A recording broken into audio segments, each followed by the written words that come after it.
Hello everyone, this is As Mohammad Khan and I again welcome you in our next segment. And in this segment, we will study about the physical quantities that are related to motion. So the first physical quantities that are related to motion are distance and displacement. Means in the motion, an object changes its position, and in changing the position, it covers the path. That path is known as distance or displacement, student.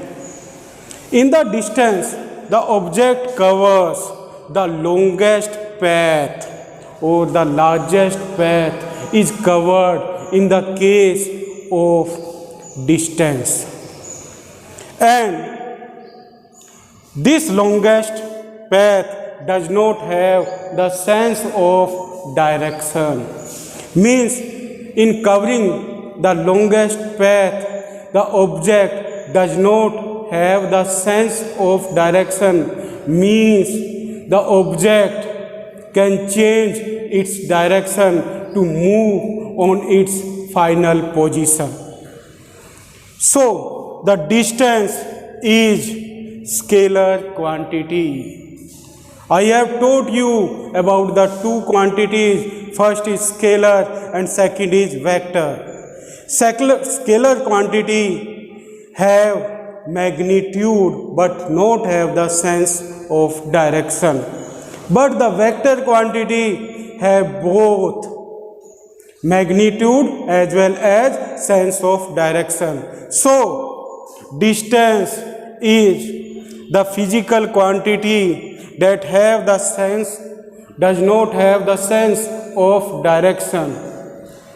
And if we speak about its formula, then its formula is equal to speed into time, and its SI unit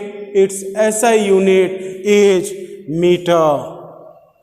And another important fact about the distance is it cannot be zero, it is always positive.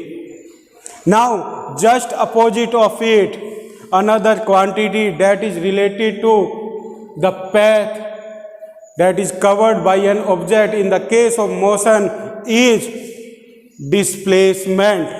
And in the displacement, the objects have the sense of direction, and in this the object covers the shortest path, and that shortest path have the sense of direction, student. Like in this, I have draw a line. If like a person move from here to here,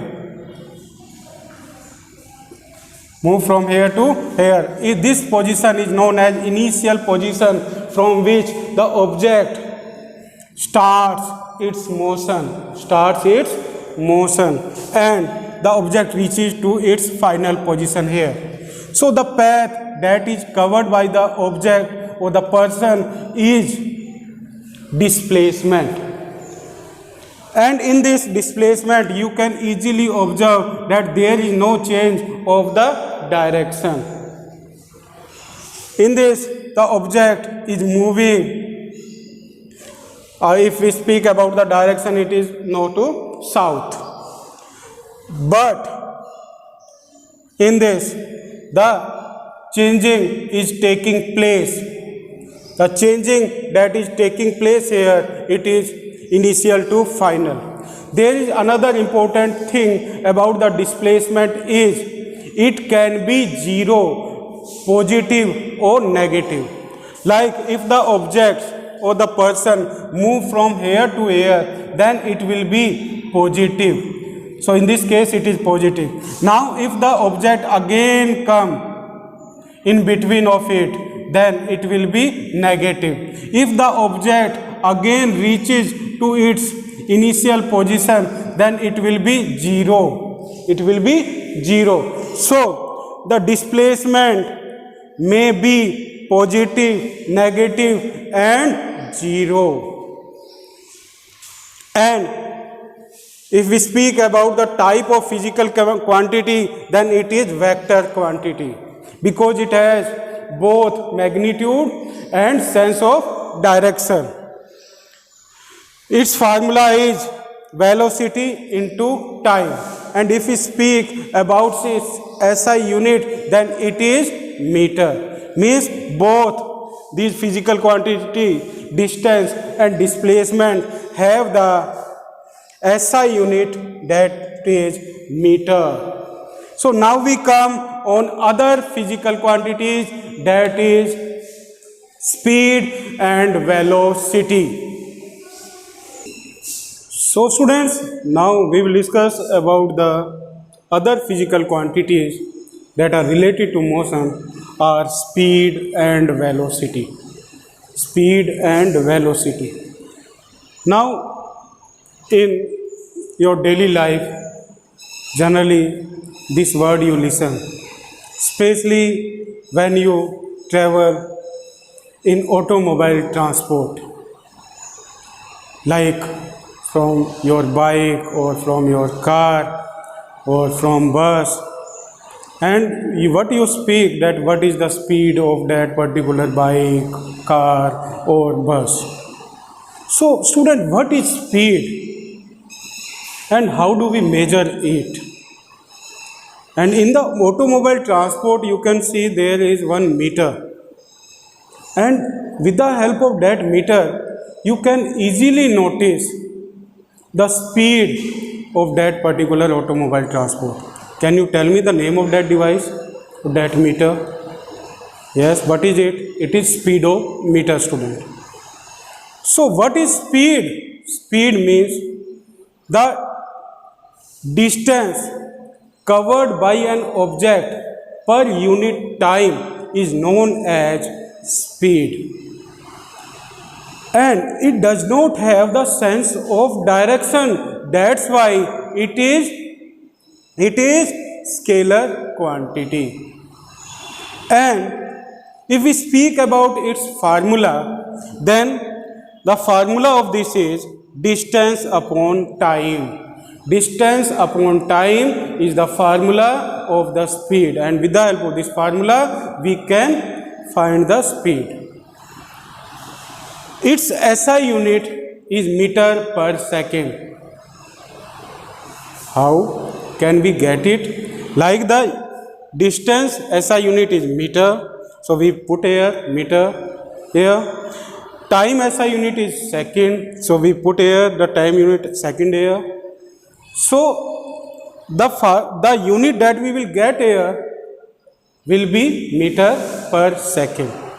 Now there are the two types of speed: uniform speed and non-uniform speed. Uniform speed, it is the speed in which an automobile transport covers equal distance in equal interval of time, like on an empty road or without traffic road. When the automobile starts its motion, then you can easily observe that it is 80 km per hour or 90 km per hour if you are in car. So that 80 km per hour is the uniform speed of that particular car. Another type of the speed is non-uniform speed, and there is another example of this. When you move in the market with the help of one bike or one car, then the speed is increased or decreased time to time.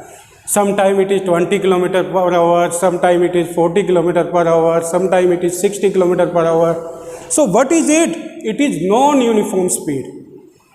So there are the two types of speed, uniform and non-uniform.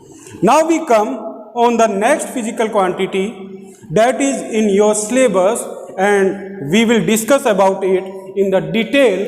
It is velocity. What is velocity, student? It is the shortest path covered by an object per unit time is called velocity. And I have told you about the shortest path that is covered by an object. What we call it? We call it displacement. And in this, the particular object have the sense of direction. That's why it is vector quantity. Velocity is vector quantity.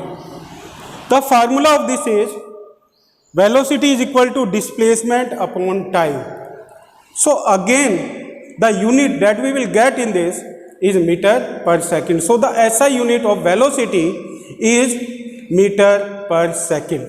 Now we will discuss about the types of velocity. Students, there are three types of velocity. First is initial velocity. Initial velocity. Second is final velocity. Third is average velocity. Initial, final, average. So what is initial velocity? There are the three types. Initial,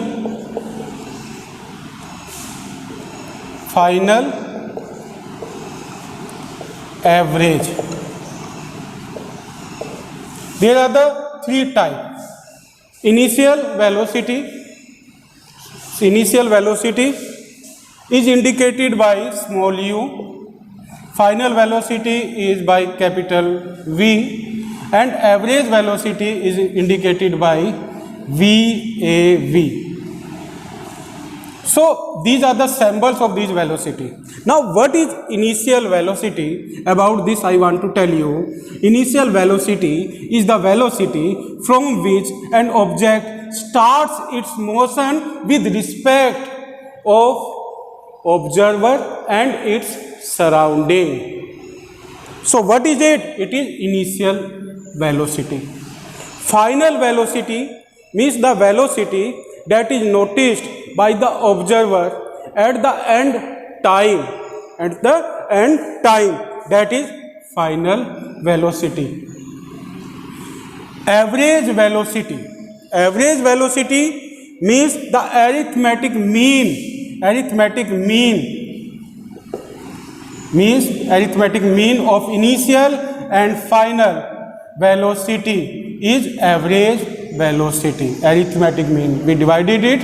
First what we do? We add the initial and final or initial, and after that we divided it by 2. So this is known as arithmetic mean. So it is the arithmetic mean of the initial and final velocity, and it is average velocity. So with the help of this formula you can get the average velocity, or with the help of this formula displacement upon time you can get the velocity. So it is about the speed, velocity, distance and displacement, student. So I hope that you have cleared this topic, and now you will also see this topic in your book and you will study it properly. Thank you very much and have a nice day.